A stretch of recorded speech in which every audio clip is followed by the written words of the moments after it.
Right. Let's give folks a minute.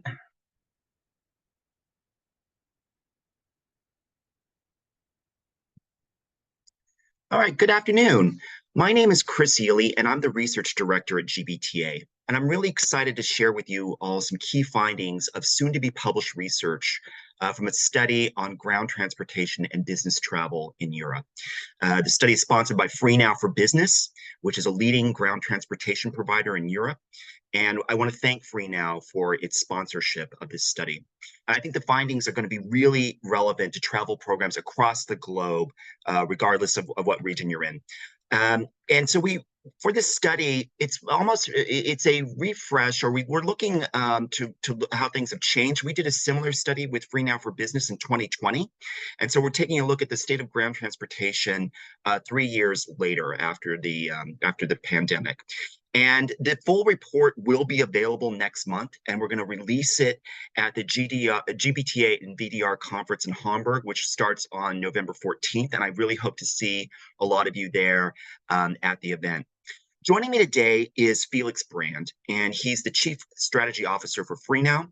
Felix he has over a decade working within the automotive space, and he's headed up departments at FreeNow and its parent company, Daimler, since 2016.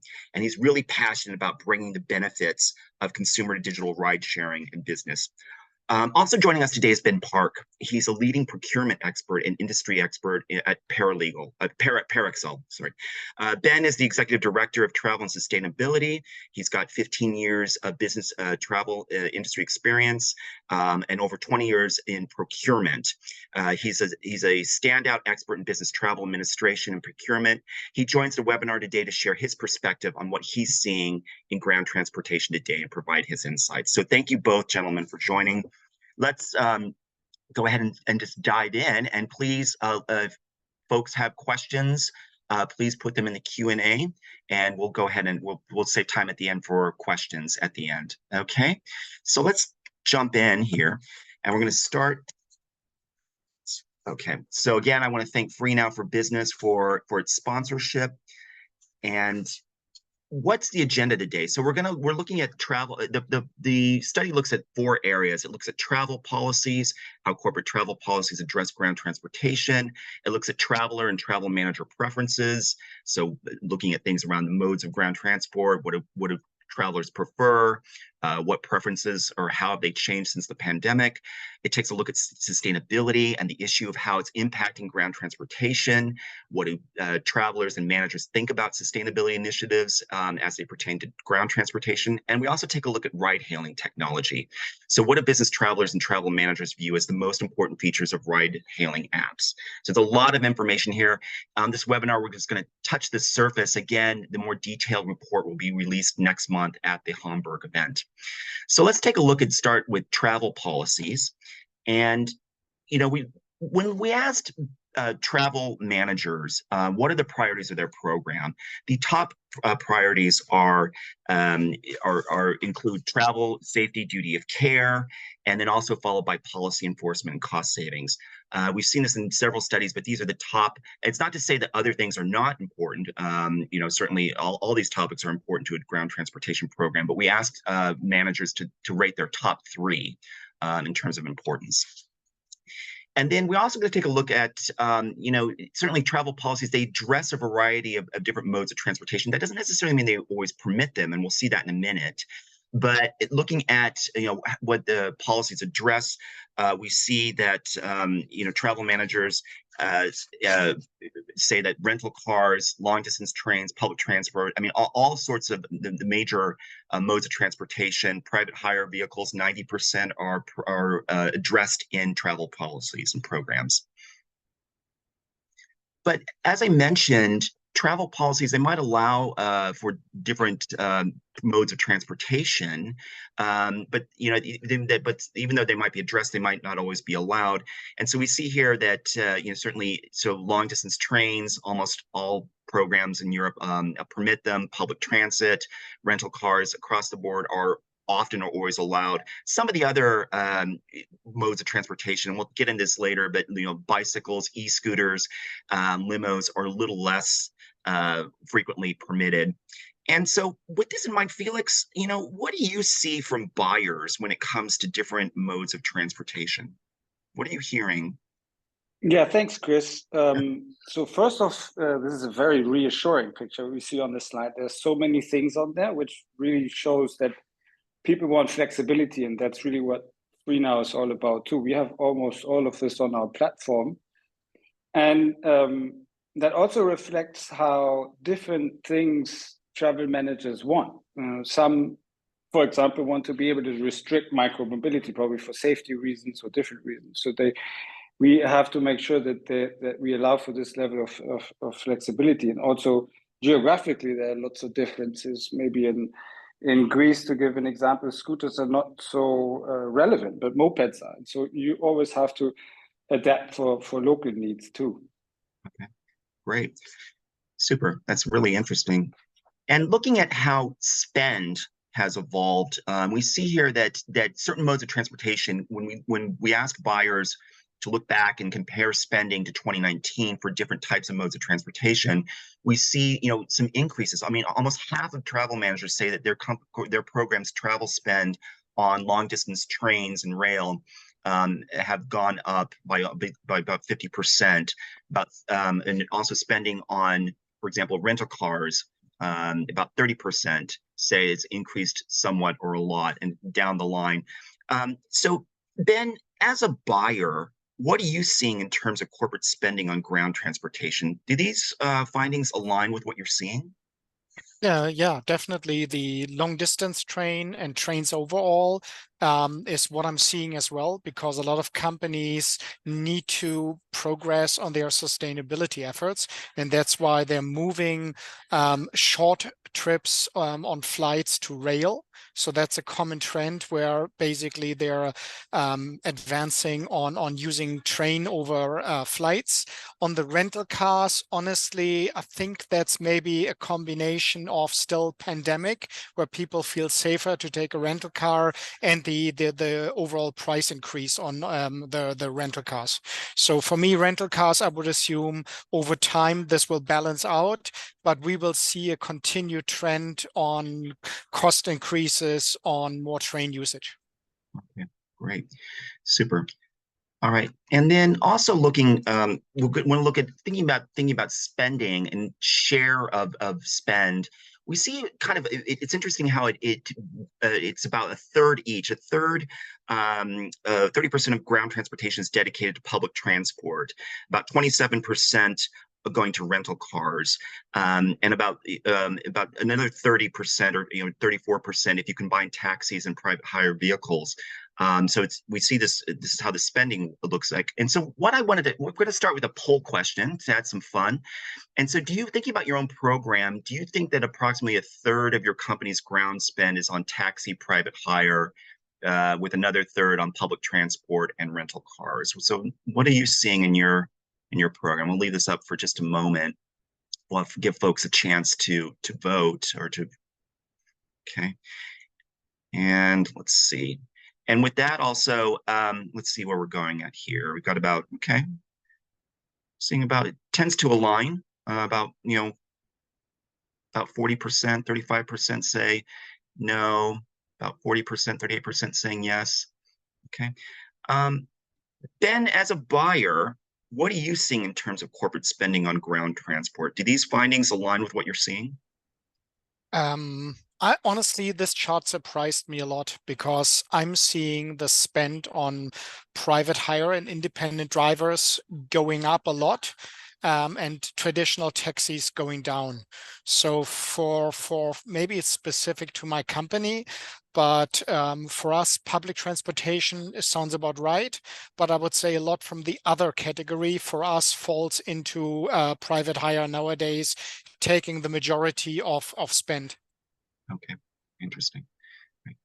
Okay. All right. So also looking at, thinking about programs and what are the strengths and what are the pain points. Travel managers, they feel that the biggest strengths of their ground transportation program are policy enforcement, traveler safety, and it's also then followed by cost savings and ease of payment and expense management. So, Ben and Felix, what are your thoughts on the pain points and the strengths when you see this? What jumps out at you? What are you seeing, Ben?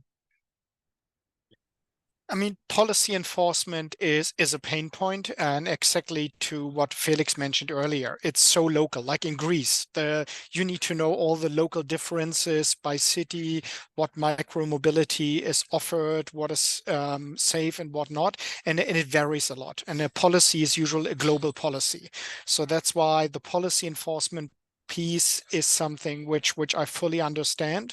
On the other side, the ease of payment is something which I see as a big strength, and the number of 45% could be, in my personal view, even a lot higher, because I think that's one of the big advantages of using these new suppliers, that payment becomes almost invisible behind the scenes. So that's kind of my two observations.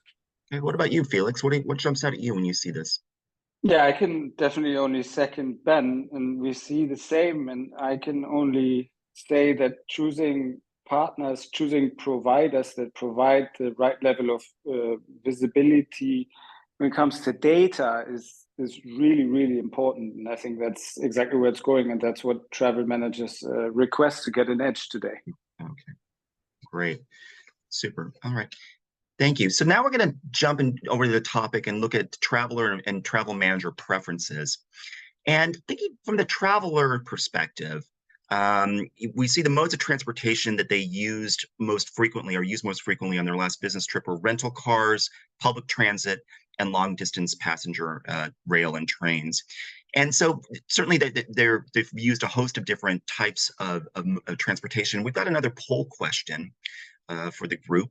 And that is, so thinking about your last business trip, did you use multiple ground transportation modes after arriving at the destination? What are your experiences here? Let's see where people are at. It's kind of 50-50 so far, yes and no. Okay. Wow, it's pretty even. That's pretty interesting. Ben and Felix, back to you. I mean, Ben, from the travel manager perspective, what does this finding say to you? How do programs, how do they address multimodality? Are there any implications for programs with employees using multiple forms of ground transportation? What do you see as a buyer? There's definitely a demand for multimodality, to have different forms of transportation. So basically, travelers are going away from arriving at the airport or train station and just taking a traditional taxi to the hotel.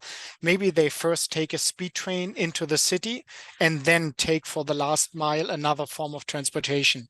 The challenge is, like, sometimes then they need to have two apps, two accounts. They don't know what tariff zone you need to take, and maybe is their credit card working? So the demand is there, but the system is still very fragmented, especially if you travel international. Okay, great.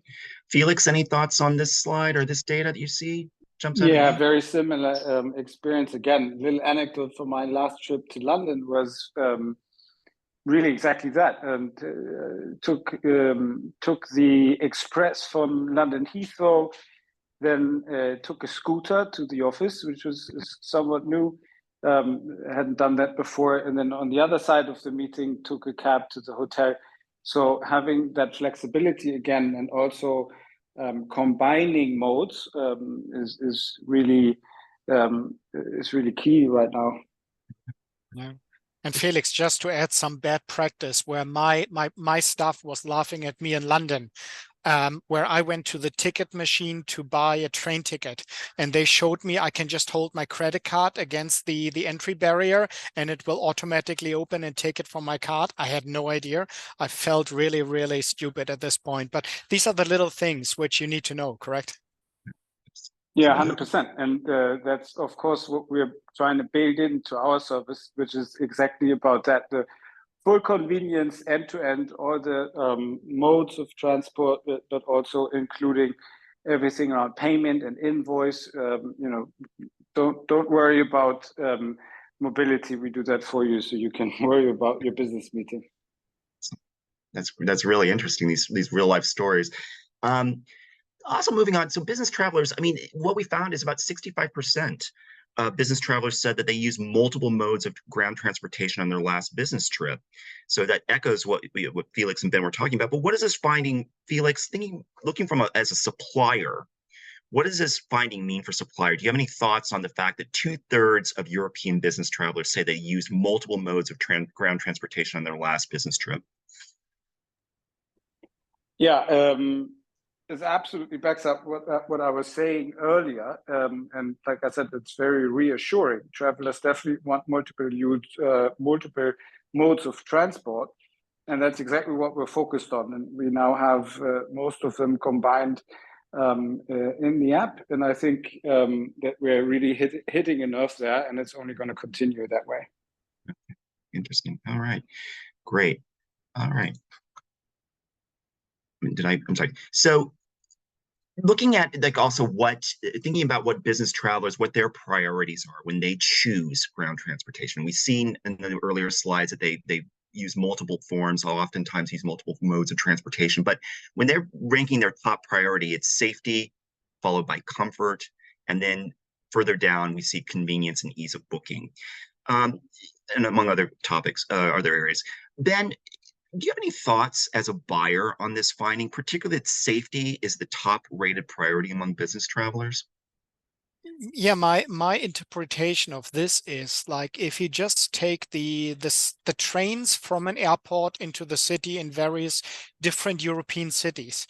On some cities, it's so clean and safe. On others, you're like, don't do this if you don't know the area. And so that's why I think the safety point is that it's such a big variance of services where some are totally safe and others not. And that's why I think this demonstrates that buyers all are looking for how can I ensure safety if I promote certain modes of transportation, because it's such a wide range and depends on the city, on if you're a seasoned traveler or not. Yeah, interesting. Interesting. And in that vein, we find that business travelers, largely 2/3 of travelers say that they're satisfied with the number of options that are permitted by their company. But there's still some room to grow. About another third say they want their company to permit other options as well. So there is a little bit of variance, but we find that largely European business travelers are satisfied with their options that they're permitted by their company. And then we also find business travelers that, we hear a lot. We're going to talk a lot about more about sustainability in a few minutes, but let's talk about, just some of the other, technology. We find about 3/4 of business travelers indicate that they're interested in internet connected cars or taxis that have Wi-Fi access, as well as electric cars and taxis, which are particularly high. And this is actually, interestingly enough, we found that it's, for example, particularly high interest among business travelers in Italy, for example, compared to some of the other markets, are more interested in electric cars and taxis. So Ben and Felix, I'd be curious, and I think our participants would be interested in hearing, talk about technology in ground transportation. Like what are the implications of it? Thinking about, as well as the importance of Wi-Fi and its importance to business travelers. Do you have any thoughts on this, Ben or Felix? Yeah, Felix, do you want to go ahead first this time first? Yeah, the first thing that comes to mind is maybe because that's where I'm located and live with my whole family is Hamburg. And electrification in Hamburg is really quite ahead of the curve. We already have some 30% of taxis electrified, and that's a pretty rapid development over the last few years. But it's also important to understand that as a supplier, there's only so much you can do. There are definitely limits. And so this development is clearly also driven by a very active government. And that's what you need. You need the regulatory framework and the infrastructure to drive this kind of progress. And so I think we can be proud in Hamburg that we're making the right moves. And we as Freenow will continue to support and make this accessible. But of course, a lot of this is driven by regulation. Interesting. Yeah, and I think definitely looking 5 or 10 years ahead, the self-driving taxis. I know some cities are testing this already, and yes, there are accidents, but I think there are as many accidents equally when there is a driver still there. But I think the future will be self-driving taxis, and that's why I think the buyer community is very interesting to learn about this. And is it safe, regulated? In which cities is that working? Like San Francisco, I guess, is piloting this actively. Yeah. Super. All right.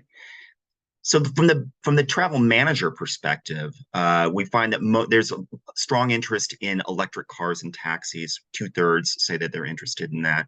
So, Felix, what jumps at you when you think about this as a supplier, and that fact that we find that 2/3 of travel managers or buyers are interested in electric cars and taxis? Yeah, since we already just spoke about electric cars, I'm also looking at the almost 20% interested in connected Wi-Fi Wi-Fi in cars. I thought that's also a very interesting number, and really reflects what we hear, especially on the end user side, where employees are so hungry for that level of innovation. And I personally feel like there's some catching up to do, maybe on the travel manager side, which is happening. And if you think about it, there is definitely such a big benefit also for employers. If my employee sits in a connected car and has Wi-Fi, doesn't have to use or doesn't incur any costs to check the presentation when going to the meeting, or find a call or whatever. I think that trend will clearly continue, because there's a huge benefit. Super interesting. And regarding electric cars, I think this leads over to the sustainability topic, that travel managers are realizing the emissions from standard diesel taxis. And electric cars is the way to reduce emissions, but still allow transportation, correct? So I think that's why they're very interested on understanding in which cities, like Hamburg, you can easily have all your transportation demand there, but have almost zero emissions coming with it. Wow, super. That's super interesting. Okay, and in this vein, we're going to jump now over to spend a few minutes just talking about sustainability and what the survey and the study found in terms of sustainability. And we find that, nearly 2/5, about almost 40% of travel managers say that their company's approach to ground transportation is actually more focused on sustainability and eco-friendly vehicles compared to 2019. It's also interesting, when we looked at some of the breakouts, travel managers in Italy, for example, say that the shift to focused more on sustainability is actually more pronounced than maybe in some other markets. But we do see, I think this is interesting to see, like, again, almost 4 in 10 say that they're looking more at sustainability and eco-friendly vehicles compared to 2019. And in that vein, so when we know that they're interested in eco-friendly electric cars, but that begs the question about how best to reduce carbon emissions. And so, looking at the different options, we see that about half of travel programs, 52%, say that they take a 50-50 approach, which includes mandating things like focused on a cost-focused approach. So working on mandating or encouraging, for example, smaller rental cars or use of public transportation. And then also combining that with spending money on carbon offsets from the company approach.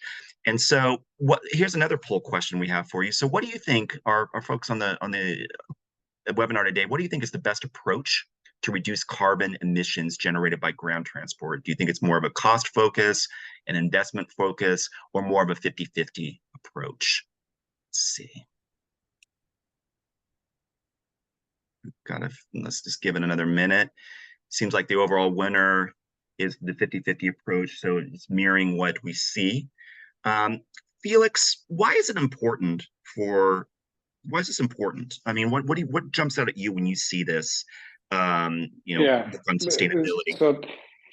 So what I see is definitely that, from the perspective of the provider, I can see how important it is, again, for us to focus on sustainability and look at what ways we have available to us to increase electric options. I'll give you an example. If you book a taxi on our app, and you'll be a fleet type list offered, so you can have a big taxi, a small taxi, a PHV, or zero emission taxi, and just by showing you can have a car for the same price at the same ETA, it will be with you in the same time. People will choose the green option over the combustion engine, and that, of course, boosts sustainable demand. So that's something we can do and do. Great, super. All right. All right. So looking at also how electric cars and rental, how it's booked, we find that approximately 1/5 of travel managers say more than 30% of their car rental or ride share are electric vehicles, and this varies by market, including for example, Spain. This is actually more common, a larger percentage than maybe in some other markets. But what's your perspective when you see about how when you see this and looking at the percentage of bookings by employees or electric? Does anything jump out at you, or did anything in this data surprise Yeah, you? definitely on the rental cars surprised me a lot. I think this number is more like what's my internal target rather than reality. I'm seeing that the rental car companies especially have increased the supply of electric cars at the station, and they're offering this, but a lot of travelers are hesitant to give it a try because they need to figure out, how do I start a Tesla compared to my traditional car, and will the battery last even if they only drive 20 miles or whatever. So I think on rental cars the supply is there, but the demand is absolutely lagging. So I'm hoping that this number will turn into real demand. Great. All right. And then also thinking about looking from the travel manager's perspective, we find about 3/4, or 3 and 4 out of 4 say that their company tracks carbon emissions from ground transportation in some capacity. So we see about 27% saying that they feel that their estimates are accurate and comprehensive, but almost half say their estimates are rough. But still, overall, about 75% of travel managers say that their company tracks carbon emissions. Felix, from a supplier's perspective, what does this say to you? What do you see in this when you find? Well, to be honest, I find it rather surprising that only 25% don't track, because we hear all the time that people don't feel they have the data required to track sufficiently. And so to me, this is a bit on the surprising side. I don't know. What do you think, Ben? Yeah, to me, it's if you look at traditional taxis, and then when the receipt is imported into your expense tool, you have no data beside the spend to estimate the CO2. So you only get this really if you combine your spend with one of the big suppliers and get the reporting from there. But I would say this shows, like, when you have a strategic supplier, you get good data, but all the stuff booked outside, you have only a rough estimate. So I think this is the biggest opportunity here for the industry to work with the corporate car providers like FreeNow and the expense tools to get better emissions data for ground transportation. And as we've been talking about data, and some, looking at how maybe emissions might be, or CO2 emissions might be tracked compared to some other verticals. And we find here that about half of travel managers say it's actually more difficult to accurately track emissions from ground transportation compared to other travel categories. And at the same time, only about 1/10, or 9%, suggests it's easier to accurately track emissions. And an additional 2 and 5 say it's about equally difficult or easy to track. Ben, thinking about the challenges of tracking, does anything surprise you about this? That about half say it's more difficult, whereas about 40% say it's equally difficult? Or No, definitely this mirrors what I think, that ground transportation is the toughest category to get the data, because usually it's often not booked to the travel agency, where you get the data for air and hotel from at least booked spend quite easily. So that's why not a surprise to me. Interesting. Felix, any thoughts on this slide, or any thoughts on the data here about the ease of tracking? One problem in ground transportation and the ability to track is within ride hailing. If you take a scooter, you know it's full battery. If you take a taxi, it can be a combustion engine, can be a hybrid, it can be battery vehicle, and it also changes. These vehicles are driven by drivers, and they change vehicles too. So staying in full control of what the user ultimately ends up choosing, knowing exactly what the vehicle is emissions are, is really, really difficult compared to a hotel or a scooter or an e-bike. Oh, interesting. Let's moving on to thinking about more about looking at the traveler perspective. Thinking about, and also the current economic climate, we've got the world is facing a lot of headwinds in many different areas. But, in that vein, thinking about the current economic climate, we find that business travelers, they're actually more interested in using ground transportation versus flying, about 2/3, and also using public transportation. About 61% say they're expressing interest in that. But there's also about 59% say that they're more interested in sustainable electric taxi options. And there's some variance by market, but thinking about that, Ben, as a buyer, what do these findings mean to you? Are European business travelers' interest in sustainability, expected to grow, in your opinion, in the face of some of the challenging economic headwinds that Europe and the rest of the world are facing? So, what are your thoughts about sustainable ground transportation options from this perspective? Yeah, I think two things are coming here together, which is shown here greatly, that sustainability, green options are on top of people's mind, but also cost savings. So that if you take a train or a ride hailing, it's often cheaper and often more green. So I think this mirrors very good where I think the trend is. Okay, interesting. Great. Super. And so also thinking about, from the traveler perspective and what they're making when they make choices, we find about almost half, about 45% of business travelers, they rate comfort and experience as their top priority when choosing ground transportation on a business trip. And it's followed by about 1/3 that say cost. But about 1 in 5 European business travelers say that they rate sustainability as their top priority. Felix, what jumps out at you when you see this?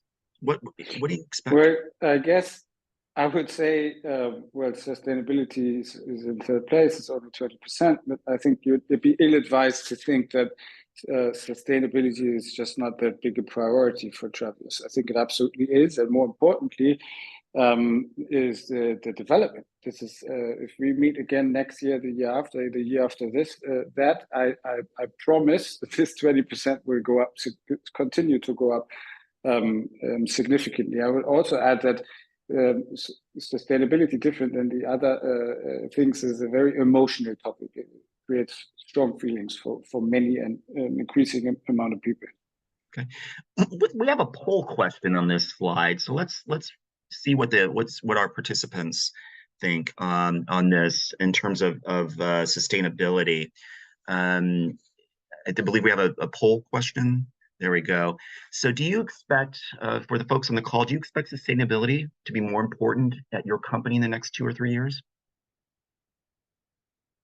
Seems like we got a clear winner. Let's give a few more seconds. Yeah, almost 95% or so, approximately 95% of you say yes, sustainability will likely become more important in your company in the next 2 to 3 years. So that's echoing really what Felix was just talking about. So that's great. And Chris, just to add, if we would ask the same poll in US, I guess the answer would be very different. Yes, That's at least what I'm very observing. good point.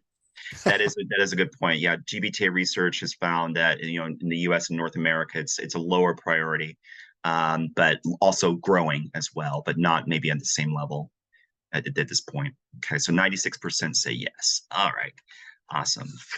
Okay, so moving on, we also see from the traveler perspective that about 7 in 10 travelers said that they used public transportation on their last business trip. I think it's also really interesting, like half say they took an electric taxi or rideshare, and I think that echoes the sentiment what we've heard Ben and Felix talk about, sort of on the ground, what people's behavior and patterns are here. But we see here there's a lot of certainly going back also to the fact that they use different types of modes of transportation, but still I think it's interesting to see that public transportation is high. 70%, but then followed by an electric taxi, which is actually higher than actually renting a car. So I think that's really some interesting findings there. I don't know, Felix or Ben, if you have any thoughts around this. The use of public transport and then followed by electric taxi or rideshare. Yeah, my feeling is the electric taxi or rideshare is actually, maybe they didn't book it, but they got surprised. They got picked up by an electric car.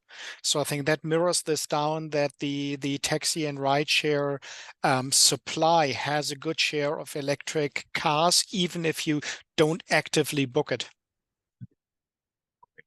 Yeah, and I totally agree, and you can see it in our action in Free Now. Combining public transport with these other modes and private offers is important, and that's why we integrated public transport in most cities where we can. Interesting. All right, let's move on and spend a few minutes talking about just ride-hailing technology. And what we find, one of the things from the business travelers' perspective is that they say that they use ride-hailing mobile apps for both business trips and personal trips. We find about a third say that they characterize their use as often, but then also about half each say they use it at least sometimes on business trips or in their personal life. It's interesting, again, going back, just looking at some of the markets, for example, we found that travelers in Poland tend to use ride-hailing apps more so for personal rides than those in France, are less likely to use them. So there is some variance by market, but it's still interesting to find that the majority of business travelers said they use a ride-hailing app often, or at least sometimes, on both business trips and also in their personal life. And then, what is it? What's the driving point? Well, what's driving consumers, travelers? What do they like the most? Half say it's the convenience, and then followed by the price. Certainly there are a host of different options here, and this is not to say that some are maybe less important than others, but when they're forced to rank and place a choice, convenience and price top the list of why they are using ride-hailing apps. And I don't know, Felix, do you have any thoughts on this? Anything that might jump out at you as to sort of the benefits and why travelers are using it? Yeah, I think from our perspective, of course, the convenience piece isn't surprising us, or it goes back to what I said at the beginning. It's rather reassuring because that's what we're after, really, and what we're trying to provide for our users. Price, of course, is a topic, but we don't really see ourselves as a price leader or want to go in that direction. It doesn't really affect what we as a supplier do. So we look very carefully at what our users are telling us. It's very similar to what we see here, and try to really cater for those most important needs by providing the biggest offering and convenience through simple payment and invoicing. What stuck out to me there was, sorry, No because problem. I have to touch on the price point, because first of all, the don't use cash, and I don't need to tell the driver where I need to go, and I know he's driving or dropping me off at the location. That's something personally I think is one of the biggest advantages. But price is something where I think buyers have to learn that the difference between ride hailing and taxi is often that ride hailing is dynamic pricing. So try to get on Friday evening a ride hailing when it just starts raining. You will see the price jumps up significantly. So that's why with price, it can it can be the assumption it's always cheaper, and it's not in reality. I'm not saying it's bad, but they work very cleverly with dynamic pricing. Yeah, I think Ben is 100% right. And to be perfectly honest, when the PHV is extremely expensive, is exactly the time when it's going to be very difficult to get a taxi. And therefore, it's a great service, but don't make the mistake to think that it's overall so much cheaper. It can be the other way around. Interesting. Yeah, it's very interesting.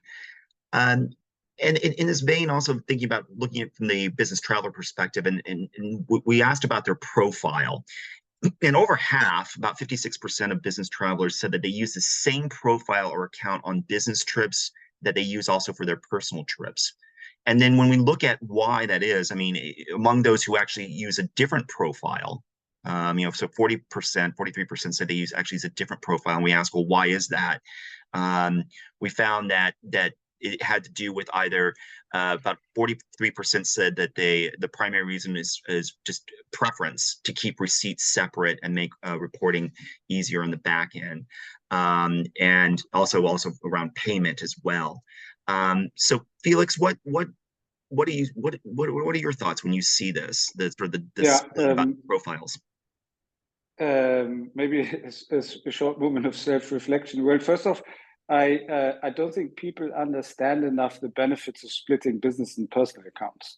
And that obviously goes back to us that we need to do more education and explain. And I personally really don't enjoy expensing or having to do any of this admin work that I can get rid of by using a business account. And so we need to explain better to people, and then I think this can be turned around.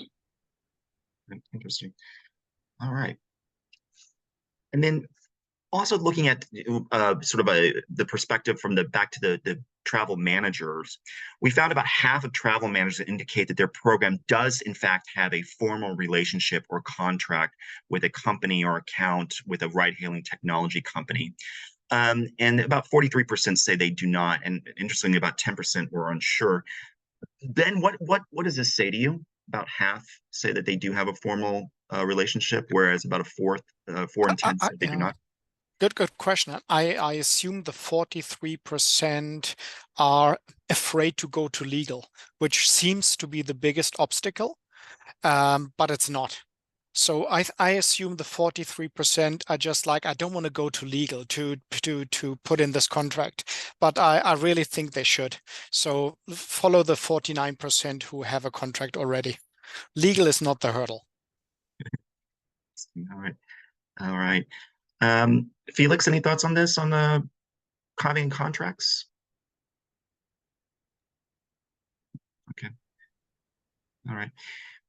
Moving on, looking again from the traveler perspective, we find about 57, almost 60%, 53/5 of business travelers indicate that they're interested in their company having a formal relationship with a ride-hailing technology company. And about another third, 28%, are somewhat indifferent about it. Ben, do you have any thoughts on why travelers might be interested in having a formal relationship, or their company having a formal relationship with a ride-hailing provider? I assume that they want to have confidence that this is an approved, safe vendor to use. And this is usually, if you're as a buyer announce this is a strategic partner or so, then employees feel like I'm safe. This is checked. My company is tracking me. If I run into issues, somebody's helping me. So I think they're asking for confidence that these suppliers are perceived as safe and allowed and approved. Right. And then also looking at from the travel manager's perspective, we find that travel managers say the most important features of a ride-hailing app, topping the list are the ease of booking, it helps them with safety, duty of care, as well as cost, and among other options. Again, we asked travel managers to rank the top 3 out of the 11 options that we provided. Felix, what do these results say to you as a supplier? Clearly there are many features of ride-hailing mobile apps that are important to managers or travel managers when deciding to engage in a formal relationship. But what jumps out at you as a supplier when you see this, the most important features? Yeah, well, I guess the top 3, 4, they don't surprise me at all. One thing I'm surprised about is quality of data. Maybe the quality of data I think, should be maybe a high on the agenda, especially for travel managers, and considered a must-have. To be honest, we all now look at CSR targets, and only with the relevant data at hand, you can really demonstrate that you do hit your targets. And so we talked about this earlier. Not everyone has what they need at hand, and it's also very difficult. And we will probably also not be in a position to provide everything that people need, although we're getting much better, and other providers do too. But I think it should be conscious decision when choosing a provider that getting the relevant data is important. All right. Any thoughts from you, Ben? To me, the easy to book, there's a lot of things maybe behind this, but I really think the big advantage of ride-hailing apps is, as we discussed, it's the multimodality. So we've got one provider, one app for different forms of transportation and in different cities and countries. So it's kind of the super app. And I think this is what travel buyers and travelers like. Okay, great. Super. Very interesting. And with that, that's certainly the highlights or the high-level overview of some of the findings. Again, the actual study will be released in November, and there's a lot more information and a lot of breakouts by markets. So we're going to go ahead and jump into Q&A now. I see there's a few questions. Well, there's a question about, let's start with the first one, the challenges of collecting specific receipts when payments are automatic. So, for example, swiping a credit card, which you had mentioned at the subway turnstile. Do you have any thoughts around challenges as it relates to receipts? Well, I guess the best is you don't have to handle them a lot, right? By choosing the right supplier and having everything in the app, and you have your monthly invoice, and you don't have to worry about it. Then you can forget about your receipts if it's all digitized. So I would try and choose the right supplier where you don't have to handle receipts a lot. I hate receipts. Okay. Great. Then any thoughts from you about receipts and the whole expense reporting process as it relates to ground transportation? Yeah, I think companies need to talk to their finance teams on minimum value amounts where a receipt is required and where not. Like if you take a subway and swipe your card and it's like the £3, do you really need a receipt? Or is the credit card statement maybe enough of a proof of a transaction? And I know it's legally some maybe valid or not, but I think this is where we can all do better on maybe say minimum value amounts. We don't need all the details. And then if you use a ride-hailing app, you maybe have the challenge between your personal and business account. But in most expense tools, you can just hide or delete if you accidentally imported a personal transaction. So it's education and maybe talking to finance and about like receipt requirements. Oh, we got another question that's really helpful. And the question is, I'm just going to read it. My travel through provides airport transfers and car hire globally. When we reach out to travel managers, however, they often said that they don't have a need for transfer. How are the actual needs from travel managers like yourself? I mean, how important is airport transfer for travel managers from their perspective? Do you have any thoughts around that? The importance of transfers in ground? It's definitely there, but I think a lot of travel managers feel maybe that's not part of their responsibility. It's the traditional items which get booked through the travel agency, which is the flight, the hotel, but basically getting from the airport to the hotel, they often see this like this is not their core business where they should focus on. So that's my assumption, but definitely the demand is there. On the other side, as I said, if you look at sustainability, a lot of travel managers are looking on communicating how can I use a train into the city and only use for the last mile in the city a transportation form like ride hailing or transfer. But I Okay. think the overall airport transfer demand will go down because of the sustainability demands. Okay. Great. Interesting.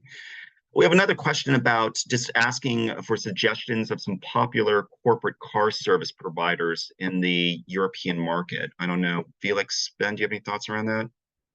Corporate car service providers in Europe? To be honest, I think so. That's not really top of mind, and I think it's because we don't hear the requests or demand a lot.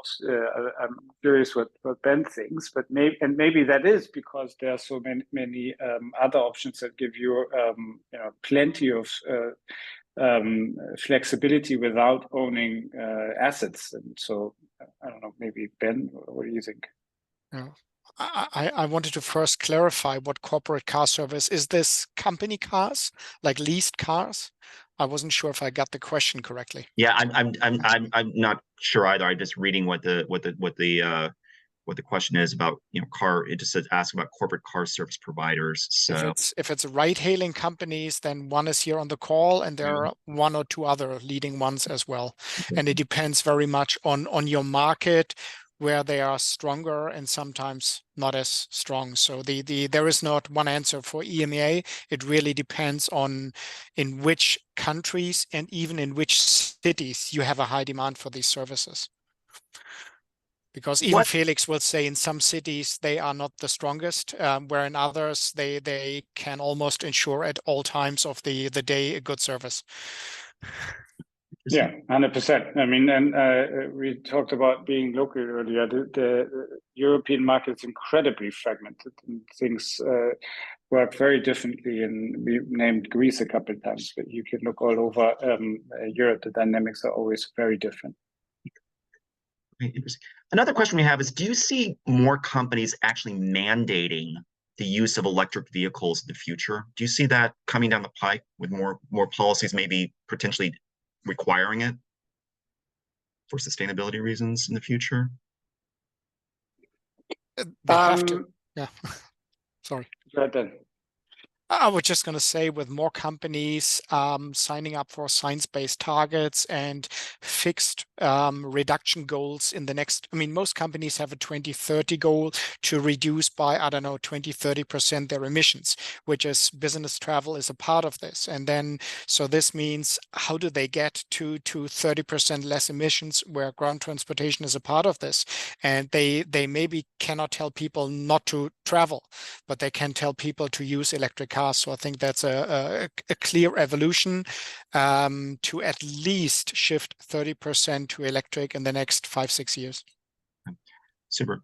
Felix, are you hearing anything about any thoughts around what you're hearing from your Yeah, clients? I agree with Ben. The only thing I was wondering about whether the sort of corporate mandate comes first, or this will be basically covered by the regulator.